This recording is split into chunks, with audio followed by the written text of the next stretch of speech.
हाय बच्चों, आज आप लोगों को क्लास 10 का बायोलॉजी पढ़ाया जाएगा। इसमें आपने जो पहला पार्ट है इसमें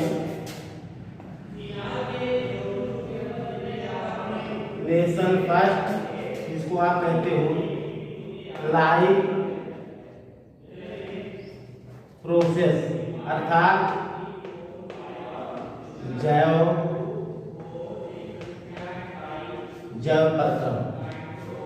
प्रक्रम या जीवन की प्रक्रियाएं, जीवन की क्रियाएं आप लोग कह सकते हो।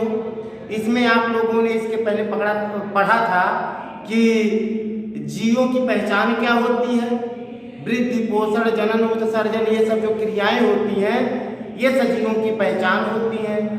सजीवों में जो पहला पॉइंट था वो आपने पोषण के बारे में पढ़ा है आप लोगों ने। पोषण के बाद अगला पॉइंट है श्वसन। श्वसन में भी आप लोगों ने कुछ पॉइंट पढ़ा है। अगला पॉइंट होता है इसमें कि श्वसन की क्रियाविधि क्या होती है।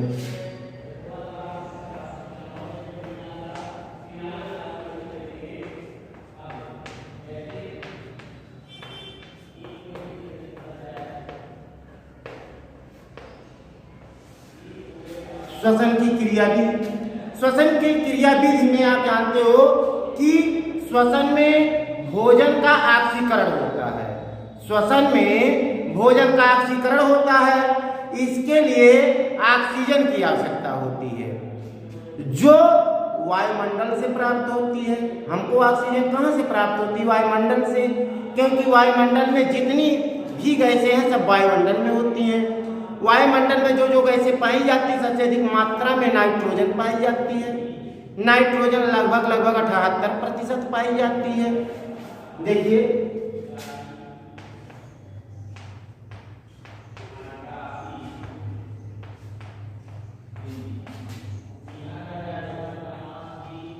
वायुमंडल में नाइट्रोजन 78%, इसके बाद ऑक्सीजन की मात्रा होती है, ऑक्सीजन 21%। अब हम देखते हैं नाइट्रोजन 78%, ऑक्सीजन 21%, लगभग 99% हो गया। अब बच रहा 1%। 78% नाइट्रोजन, 21% ऑक्सीजन, अब बचा 1% में आपका हो गया CO2। CO2 पाया जाता है 0.03%। इसके अलावा जलवाष्प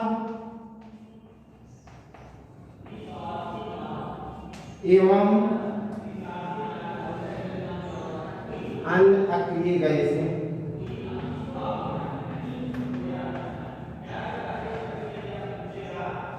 लगभग 0.07। तो आप इसको 3 और 7 को जोड़ोगे 0.03 प्लस 0.07 तो लगभग 1% हो गया। तो 78 नाइट्रोजन हो गया, 21 ऑक्सीजन हो गया और लगभग 1% में अन्य जो गैसें होती हैं आपका 100%, अर्थात वायुमंडल में 78% ऑक्सीजन, 78% नाइट्रोजन, 21% ऑक्सीजन और 1% कार्बन डाइऑक्साइड और अन्य अक्रिय गैसें पाई जाती हैं। इसके अलावा श्वसन में वायु श्वसन एवं अंतः श्वसन होता है। वायु श्वसन जिसको आप कहते हो एक्सटर्नल रेस्पिरेशन।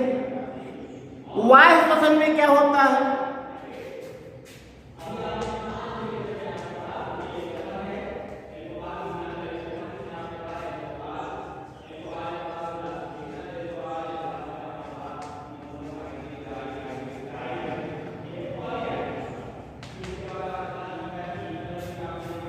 वायु श्वसन में क्या होता है? वायु श्वसन में जो वायुमंडल की ऑक्सीजन होती है उसको हमारी कोशिकाओं तक पहुंचना होता है, अर्थात वायुमंडल की ऑक्सीजन को जीवों की कोशिकाओं तक पहुंचना ही वायु श्वसन कहलाता है। ठीक, इसमें एक पॉइंट और आता है श्वासोच्छ्वास। श्वासोच्छ्वास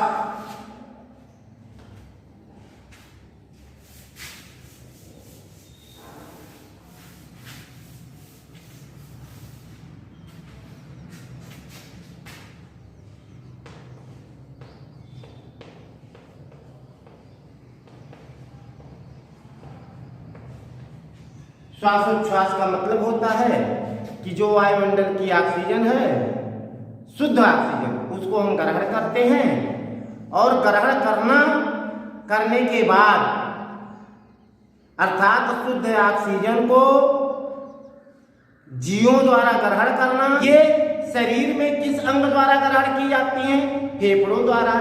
तो इसका मतलब हम कह सकते हैं कि वायुमंडल की शुद्ध वायु को मानव के फेफड़ों द्वारा या जीवों के फेफड़ों द्वारा ग्रहण करना और अशुद्ध वायु को फेफड़ों से बाहर निकालना ही श्वासोच्छ्वास कहलाता है।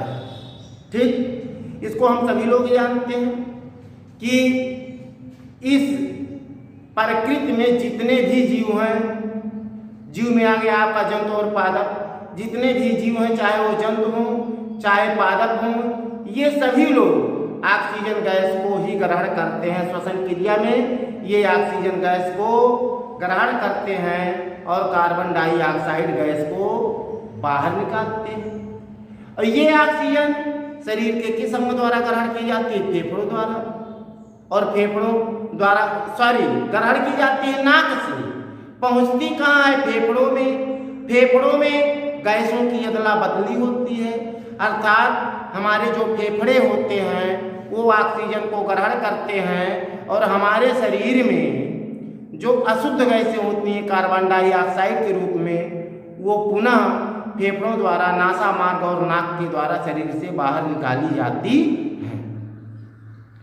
अर्थात जो शुद्ध वायु होती है ऑक्सीजन, मानव को जिंदा रहने के लिए सबसे जरूरी है ऑक्सीजन गैस।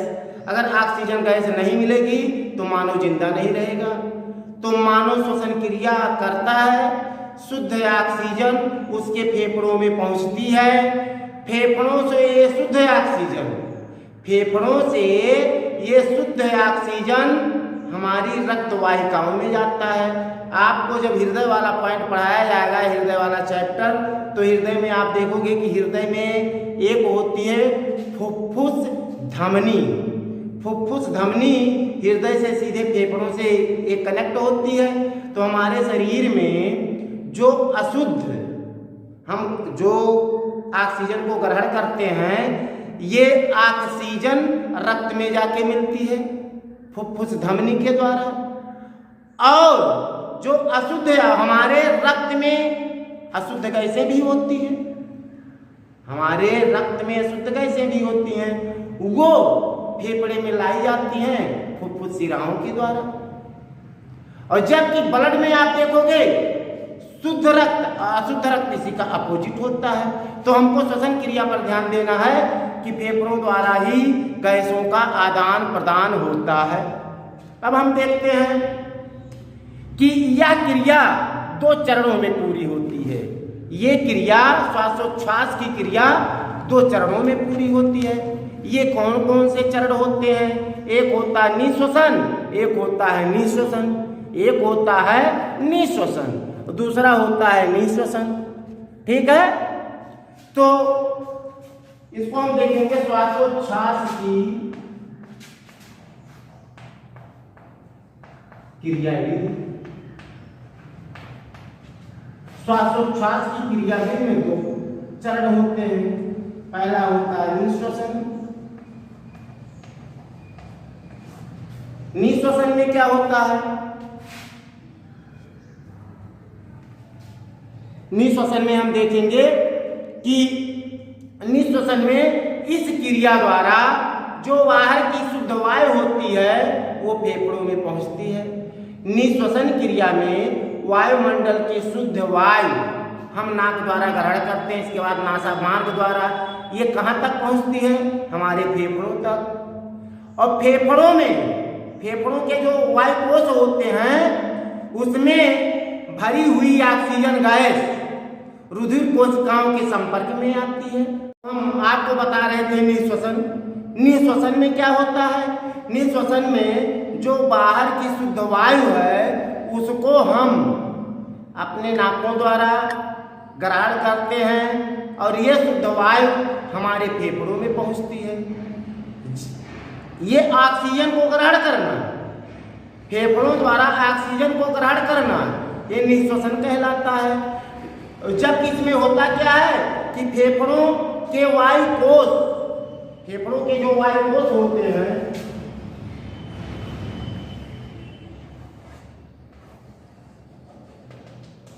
फेफड़ों के जो वायु कोष होते हैं, इसको इधर कर लीजिए,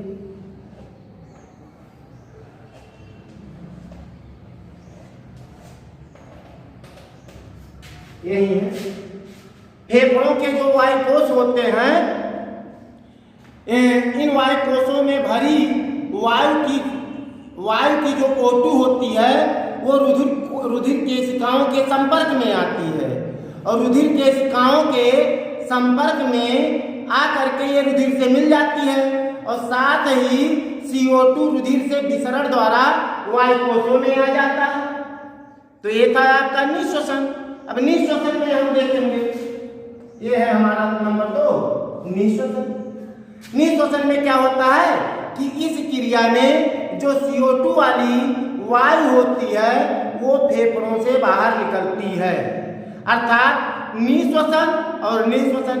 निःश्वसन का मतलब क्या होता है कि शुद्ध ऑक्सीजन हमारे फेफड़ों तक पहुंचता है, जबकि निःश्वसन में इसमें ऑक्सीजन गैस होती है, निःश्वसन में ऑक्सीजन, जबकि निःश्वसन में हमारे फेफड़ों में जो कार्बन डाइऑक्साइड होती है वो हमारे फेफड़ों से बाहर निकलती है। अर्थात ऑक्सीजन को ग्रहण करना, ऑक्सीजन को फेफड़ों द्वारा ग्रहण करना निःश्वसन, और फेफड़ों द्वारा कार्बन डाइऑक्साइड को शरीर से या फेफड़ों से बाहर निकालना निःश्वसन कहलाता है। अब इसके बाद हम देखते हैं, अगला पॉइंट है हमारा कोशिकीय श्वसन क्या होता है।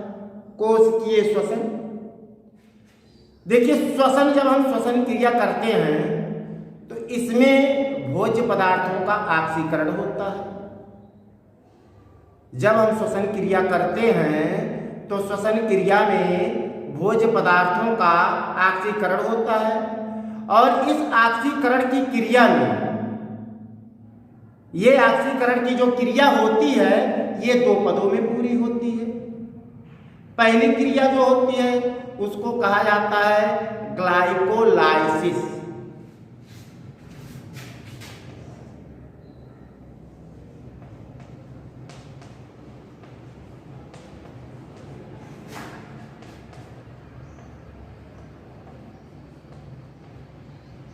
ग्लाइकोलाइसिस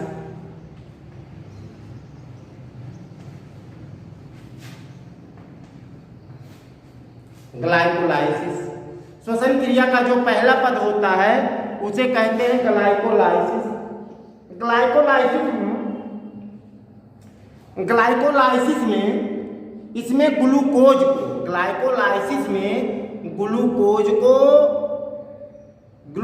नामक जो पदार्थ होता है, ग्लूकोज को पायरूविक अम्ल में बदला जाता है। श्वसन क्रिया में ये ग्लाइकोलाइसिस क्रिया में ये जो ग्लूकोज होता है, ग्लूकोज को पायरूविक अम्ल में बदला जाता है, ठीक।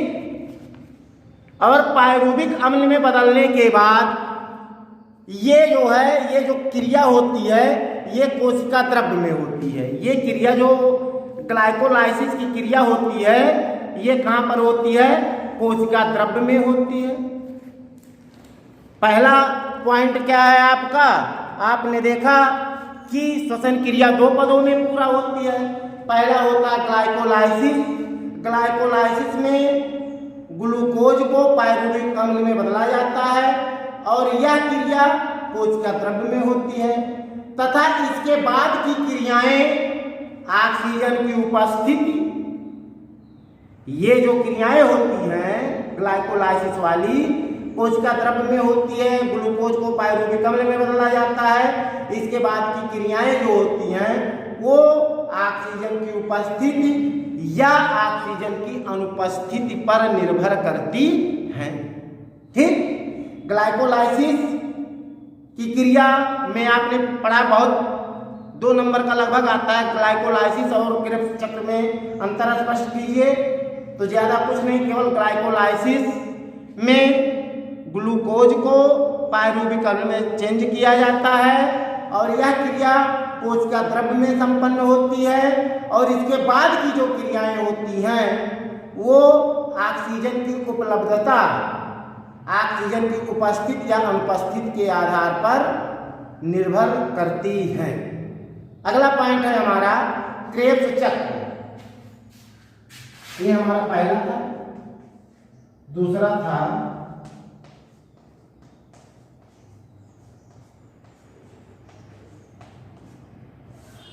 क्रेब्स चक्र। ये क्रेब्स चक्र क्या है? जो कि श्वसन की दूसरी क्रिया होती है। क्रेब्स चक्र में ये जो पायरुविक अम्ल मिला है हमको ग्लाइकोलाइसिस में, ये पायरुविक अम्ल के इस पायरुविक अम्ल का पूर्ण ऑक्सीकरण होता है। इस पायरुविक अम्ल के ऑक्सीकरण के फलस्वरूप पानी तथा कार्बन डाइऑक्साइड बनता है और यह क्रिया ऑक्सीजन की उपस्थिति में होती है। यह क्रिया ऑक्सीजन की उपस्थिति में होती है और कहाँ पर होती है? माइटोकॉन्ड्रिया में। माइटोकॉन्ड्रिया के बारे में आप देखोगे, माइटोकॉन्ड्रिया को ऊर्जा का पावर हाउस कहा जाता है। ऊर्जा का पावर हाउस कहा जाता है।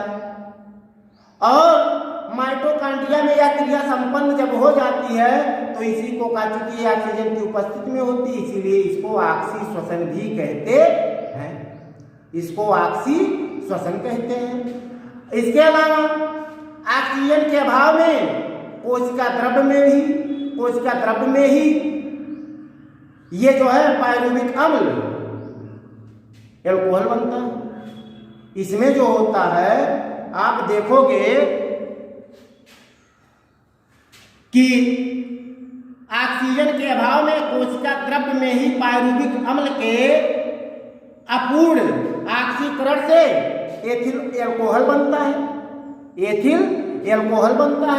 इसके अलावा हमारा CO2 जो होता है कार्बन डाइऑक्साइड, हमारा कार्बन डाइऑक्साइड भी बनता है। और इस क्रिया को अनाक्षी श्वसन कहा जाता है और इस क्रिया को अनाक्षी श्वसन कहते हैं। और वायवीय श्वसन क्रिया में ग्लूकोज के एक अणु से लगभग 38 ATP अणुओं का निर्माण होता है। तो आज के पॉइंट में बस इतना ही। इसके आगे आपको कल पढ़ाया जाएगा।